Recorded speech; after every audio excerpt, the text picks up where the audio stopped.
This is the day the Lord has made. Let us rejoice and be glad in it. I'm Karen Beach, and this is the Journey Step by Step Christian Podcast. And today we're talking testimony. And we're talking, I always think it's interesting. You're raised in a certain faith. I was raised a Baptist. Now I'm a non-denominational, but, I've always been a Christian. And a lot of people, when it comes to faith, you are what you've always been. So I'm interested in talking to people that maybe started with one faith and moved on to a different faith. And that is what our guest today, Regina Gulbinas, did, or Regina. And that is what our guest, Regina Gulbinas, did. She went from Judaism to Christianity. And along the way, she really worked to find her faith. And I think that is the message, whether you're changing faith or whether you're getting deeper in your faith. You have what you grew up with, and that's sort of a given.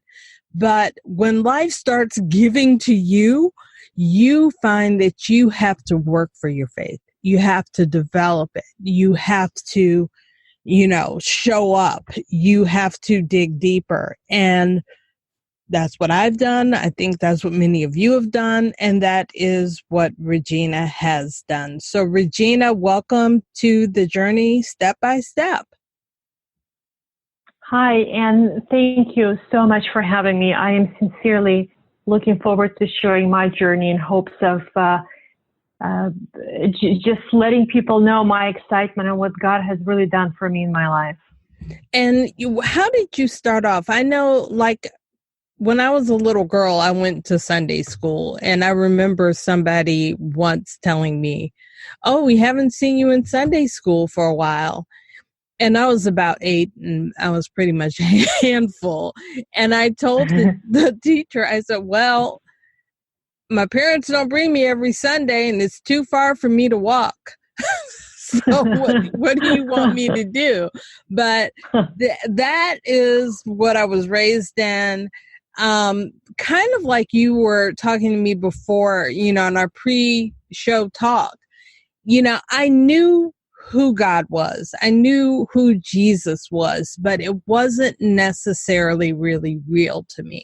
So what was your childhood like? What was it like growing up for you? I come, as you've mentioned, from a Jewish faith background. So religion, unfortunately, and relationship with God was never practiced in my household to begin with. Any religion it just wasn't part of the household. The only time I saw that is my grandma was very faithful to light the candles every Friday and to celebrate the big holidays in the Jewish tradition. However, it was never really explained to me why certain things are celebrated. She kind of did it on her own. I don't know why. I wish they would have exposed my sister and I more to that. But as a child, you really don't know what God is unless somebody brings you to that relationship so you can start developing it. So I didn't know that it was even available to me. So I saw my grandmother doing some rituals when I was younger, and I know she does it. She's very faithful to doing that every Friday night and all the big holidays.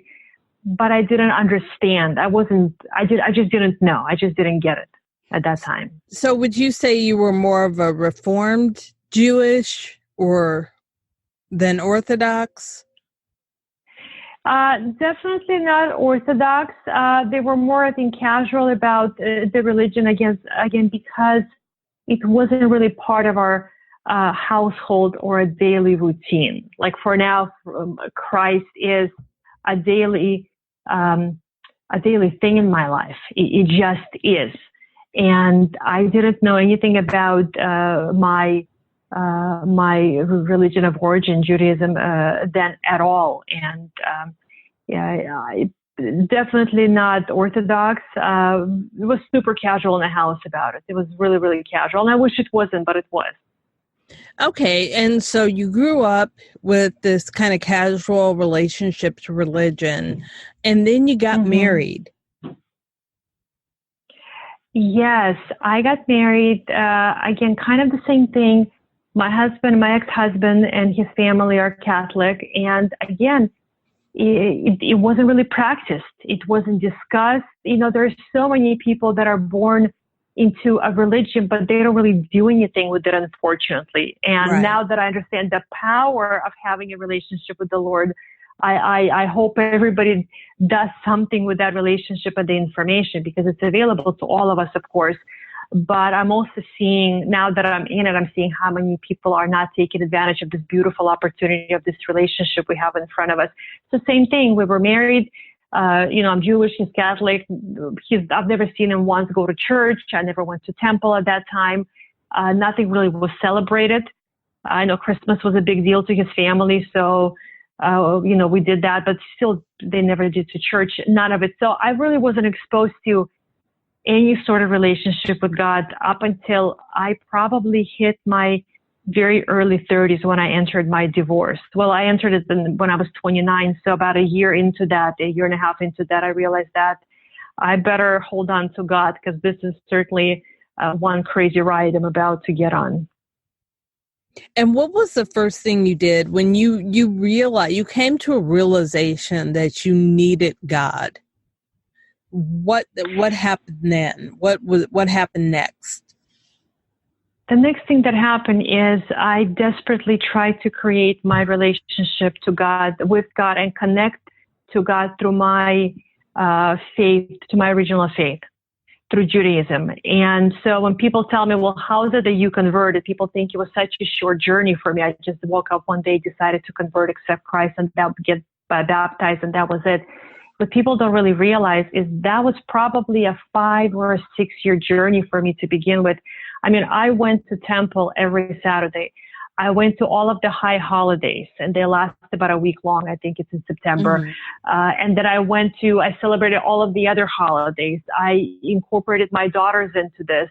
I went to the Torah study. I went to, and I couldn't connect. I just could not connect. And I felt so guilty that I couldn't connect to my God. It was just the weirdest feeling. I felt that I don't belong where I'm supposed to naturally belong. Right. And this went on for about, like I said, 5, 6 years easily. And not only that, I'm in Los Angeles, in LA, in California, in Los Angeles, and we have a beautiful, beautiful campus that is the University of Judaism. So I went as far as taking classes in school, trying to connect and learn the Torah even more, and learn the language and learn the script so I can write. I mean, so it wasn't that I decided to jump ship, as I call it. I really fought to connect with God through the Jewish faith. I mean, it took years, and it felt horrible because I couldn't find that thing. And I would walk into a temple, and it broke my heart. I felt like I didn't belong. I really did feel like that. Wow. I actually grew up in a majority Jewish community, because we moved when I was 5. It was over 95. It was 95% Jewish. We actually have women in our cafeteria who were Holocaust survivors. Oh, wow. And, so I'm a little familiar with Judaism. I'm a little familiar with Catholicism, but what those religions seem to me to be, and like I said, I'm just on the outside looking in, it's a lot of ritual, but I don't know. I never really talk to people that go deeper than that.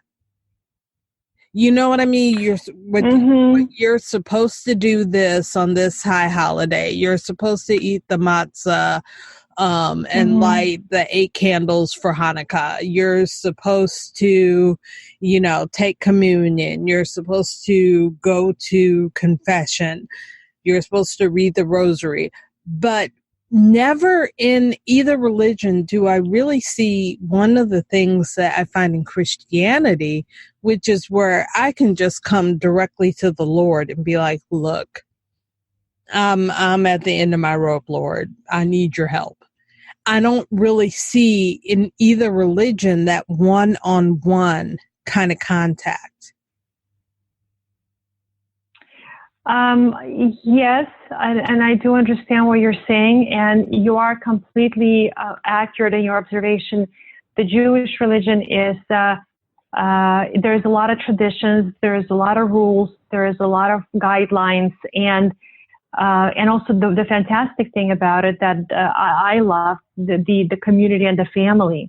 Mm. You know, it's very community oriented, and I know the church is the same. It's for the community. It's for the so we can all come as one and worship as one and study as one. So, you know, in this sense, there's definitely similarities. But you're absolutely correct. There's a lot of rules, and you know, I was happy to follow and obey all of the rules, all of the traditions.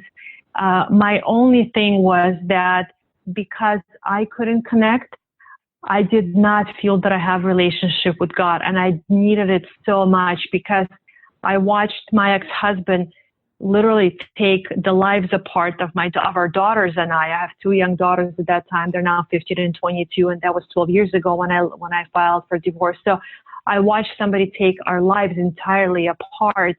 So I desperately needed that connection to a foundation to stand on, and I just couldn't. I couldn't find it. And by the way, I felt awful the whole time I couldn't connect. I felt like I'm doing something wrong. I felt awful, and I was willing to do the rituals, the guidelines, the studying, whatever the religion required of me to do. And there's a lot of it, but I was happy to do it, glad to do it just to find the connection. But you are right. There is a lot of rules and regulations that comes with it. Absolutely. And with those rules and regulations, there doesn't seem to be, to me, a lot of one-on-one with God. You know, with Catholicism, you have to have an intermediary, you know, that's your priest who talks to God for you, you know. I mean, and if anybody is Catholic, give me some comments or something, because you go through someone to get to God. And to me, Judaism, you go through all of these rites and rituals to get to God, but there's never any direct, I'm talking to God. God and I are connecting. You know, it's interesting because from what I understood, and again, because I couldn't quite connect, I'm sure I missed a lot of valuable information. From what I understood from other people of Jewish faith that are really following the religion, their debate actually with me was that Christianity can't get directly to God. You go through Christ because they don't consider Christ the Messiah. So that's their argument. And their argument to me was that, but when we pray directly to God. Okay. You pray through Christ. So, but again, because I'm not versed enough to really have a substantial conversation and discussion with these people, of course, I don't want to disrespect anybody, because I'm sure some people know much more than I know. Well, that's illuminating to me, because, you know, from the outside looking in, I see the rituals, but I can see where they could say their prayers are going straight to God, as opposed to going through somebody, another human being. You know, they're getting to God just like we would talk to God through Jesus, but we also think Jesus is God. So, you know, yes, that you're still getting that straight connection. So that is interesting to me, and I'm glad that, you know, I know that. But you said things changed for you when you got invited to a church. Yes. So I went to, like I said, I tried to really find my footing, my foundation in the temple within my religion. And like I've mentioned before, I mean, I tried everything you can possibly try. So at some point, I was invited to a tiny church, somebody I worked with, and they said, we're having this big event at church. Why don't you come over? Just extended an invitation, not trying to convert me or really educate me, and it's just really extending a friendly invitation. And that was really in the midst of me, or maybe at the tail end of me my life being completely disassembled. And I watched somebody take my life apart for 3 years. So it wasn't just one thing somebody did. I watched it for 3 years. So I was emotionally depleted, spiritually depleted, financially devastated. I was done. Like there was nothing left of me. And through this process, I can't connect to my faith. So that's kind of a tragedy for me, psychologically as well. And then I walk into a church, and I'm telling you, I have chills right now as I'm recalling the whole thing. I felt like I could breathe for the first time in my life. I could take a breath. I could fill my lungs with breath for the first time, exhale, and feel alive. I haven't felt like that ever, even before the divorce had taken place. But I can't even explain the feeling. I am literally having chills right now down my body as I'm telling you this event that happened.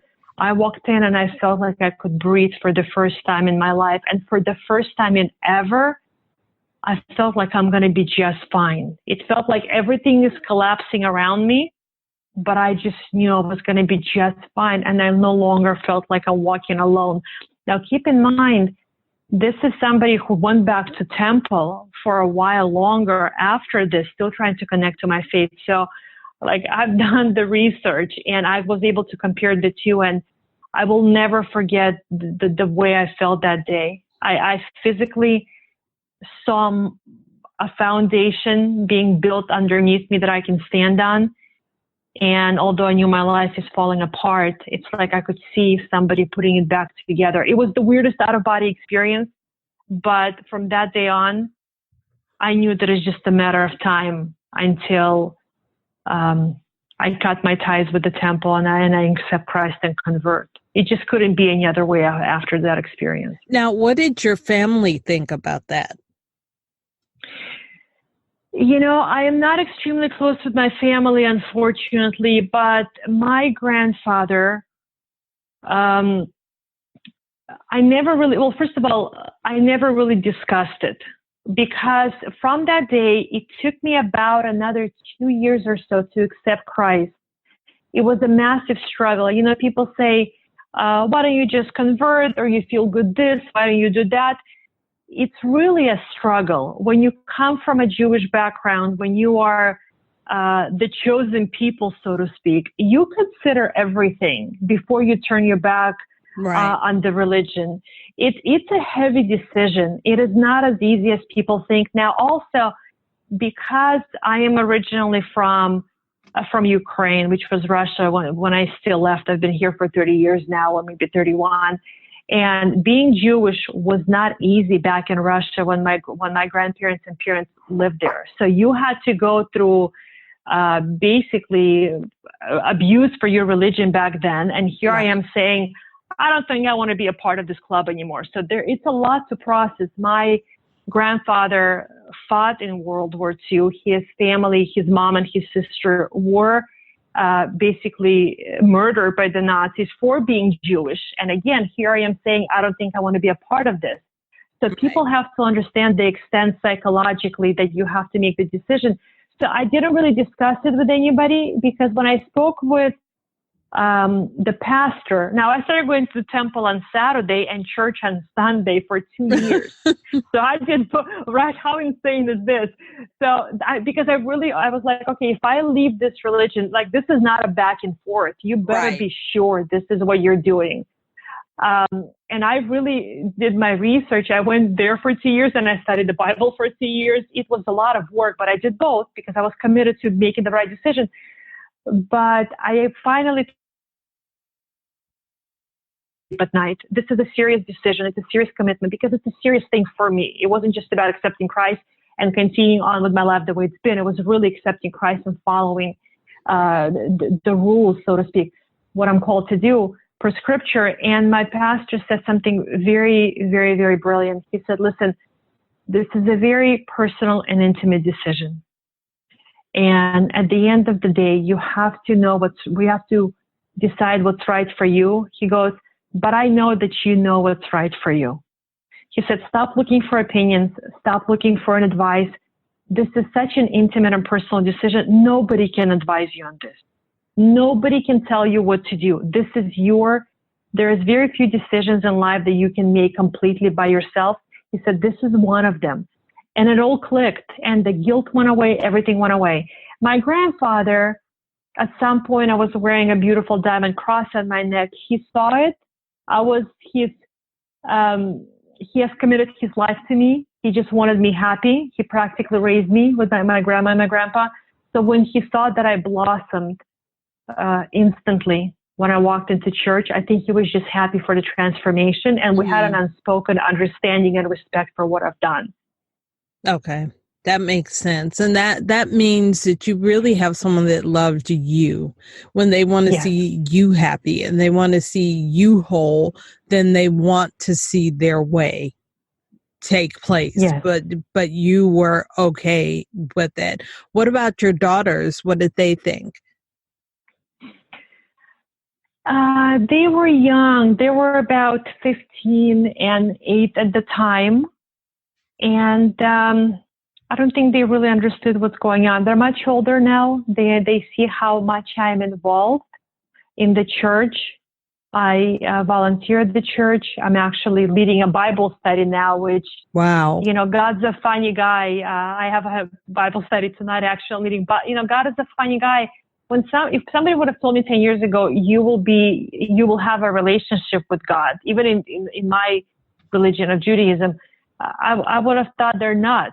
And if somebody told me you're going to get baptized and lead a Bible study and work at the church, I wouldn't know what to say to that. I'll be like you're completely on the other side of where I exist. I mean, that's just, but God is God, and He puts incredible things in our way. I'll tell you a really, really quick story in respect to my kids, because I was very worried when I got baptized, that I got my younger daughter baptized, that my household was divided. My older daughter, and the story, really quickly, the story is how incredible God is.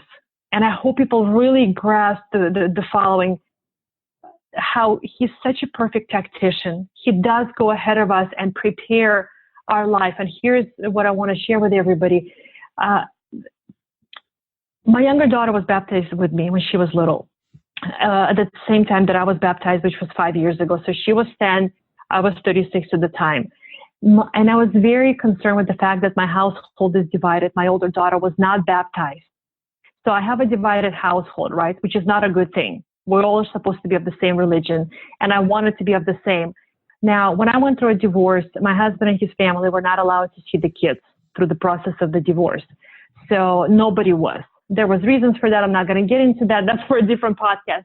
But okay, about my daughter, about the time she's turning 18, I contact my mother-in-law who lives in a different country, and I tell her, look, she's about to turn 18, and you guys are going to start having a relationship with her. And she says, I have to tell you something.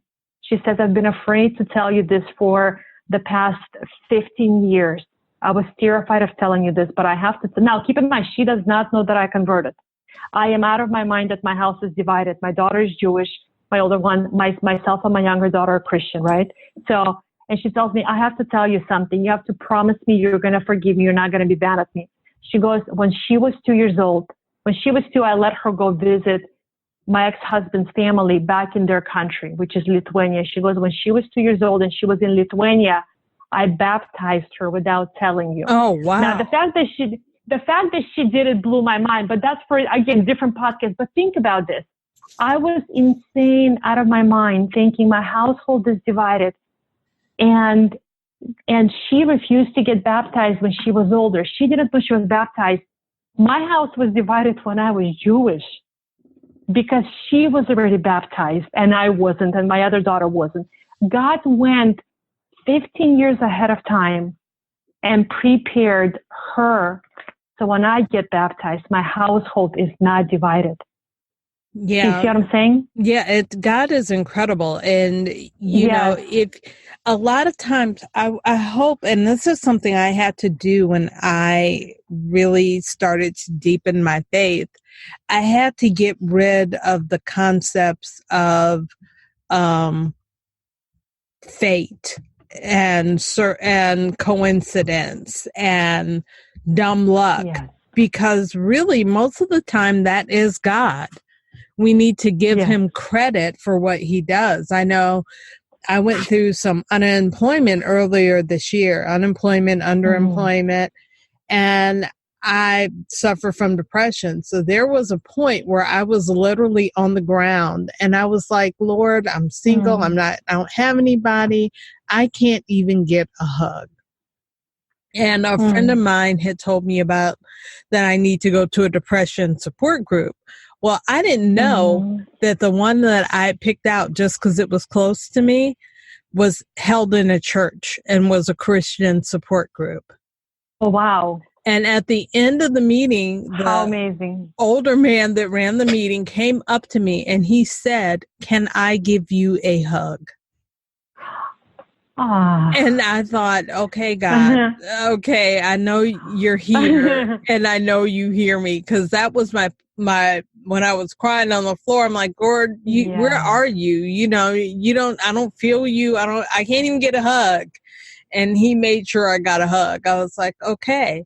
A lot of people would call that coincidence or luck, but no, that was God, just like it was God with your daughter getting baptized. Yes. And I'm telling you, perfect tactician, and goes way ahead of us to prepare for us, way ahead of us. I mean, when I look back at the whole story, and I'm only 41, I've got hopefully another 40 years to go, but when I look back just at this piece of my life, it blows my mind, you know. And so this is why I so hope for people to just let go and let God, because really it is true. If I controlled everything in my environment, I never would have this relationship. I never would be here. I never would have the life and the relationship with the Lord that I have. If I tried to control everything, it's incredible when I look back. It truly is incredible. And now I get to guide other people to his word through a Bible study. I mean, I couldn't have imagined. My mind doesn't expand far enough that I could have imagined this. None of us can explain it, and expand far enough. And we just have to give God the credit, give him the glory, and you know, praise him for everything that he's done, because even in our everyday lives, there's so much that he does for us that maybe we don't even give him credit for. You know? Yes. And I'm sure that we don't. And I'm sure that I don't as much as I probably need to, because I couldn't thank God enough for the life that he's given me, the relationship he's allowed me to have with him, and the gift that he has blessed me with as a human being. I couldn't thank him enough. I couldn't spend enough time with him on a daily basis to show the extent of my gratitude. Well, I'm grateful that you came by my show to talk about this, because it is incredible. And one thing you said, well, a lot of things you said stood out to me, but for anyone who's considering converting from whatever religion, you know, that takes a lot of thought. It's not an overnight, oh, I'll just do this decision. If you're really serious about it, it will take time, and it will take effort, and it will take a certain amount of agonizing and, you know, for a minute, second guessing yourself. Am I doing the right thing? Because, I mean, if you really think about it, you made, when you did that, the most important decision of your life. 100%. There's not 100%. any other decision that will have the magnitude of the decision you made. And you shouldn't take it lightly. And, it should take time going back and forth before you make that decision, because like you said, once you make it, you've made it. You're not going back. Yes, absolutely, 100%. And the other point to our discussion that we went over is for those that are trying to decide, it may sound a little bit perhaps even harsh, but I don't know if it's necessary to discuss it with everybody in your circle. Everybody has their own opinion. Everybody has their own relationship with God, their understanding of God. So they'll only give you things from their perspective. Looking back, nobody could have advised me correctly. The best advice I got is the advice not to listen to anybody. And it is true. It is an extremely personal and intimate decision that really nobody really knows. But you know what? But also, ultimately, you know what the right thing is for you. I knew from the day I walked into a church where I stand. I knew. It was as clear as day. I don't know why I wasted 2 more years researching it, but human nature, we like to complicate our life. But it's also a big decision. So, yes. It's not something to be taken lightly, but I'm 100%. glad you came to the right decision. What I think is the right decision. Me too. Oh, 100%. I could breathe. I see life differently. And when I got baptized, when I got baptized on June 14th, 2014, I literally came out of the water feeling like there is a physical partition between that life and new life, as if the clock started over again. I physically felt like this divider in my life. Yes. So that was also a confirmation. It was just a physical thing that was between then and now, when my life just started from scratch again. It was an amazing experience. I wish I could really put it into words so the audience can feel my emotion, but I know it's not possible for me. But it is. I'm out of words to even describe the magnitude of the impact this has had on my life. And that's the impact that the Lord can have on all of our lives. You could be a Christian all your life. Yes. You could have walked in the faith. You might convert from another faith. But the fact that God is real and that He is an active presence in each and every one of our lives is huge. It's absolutely. not this, what do we call in history? The founding fathers were deists. They believed in God, but they didn't necessarily believe in a personal God. They believed in God, the creator. But God is more than that. He is a creator, but He also created each one of us. And that blows my mind. And even to this day, it's hard for me to get around the fact that the same God that gave you a partition when you came out of the baptismal waters, the same God that made a strange man that I didn't know give me a hug, He's that involved in all of our lives. And there's 7 million of us on this planet right now. So He works, and we know He works in mysterious ways, but He works for all of us, and I wish more people understood that what we need to do is to put our faith in Him to do what He's going to do, and not put our faith in Him to do what we want Him to do. Yes, that's the hard part, because we try to control even God's actions. That's the hard part. Exactly. And we can't do that. But I know you mentioned you had Bible study. That did not go past me. I got that. So I'm going to let you go so that you can lead your Bible study, because you need to do that. And I'm going to thank you, Regina Gulbinas, for coming by my show. This was a great episode. I don't know what the next episode is going to be. I might talk to somebody else, give another testimony. I'm also working on a Getting Biblical episode about plants and farming. You're like, what?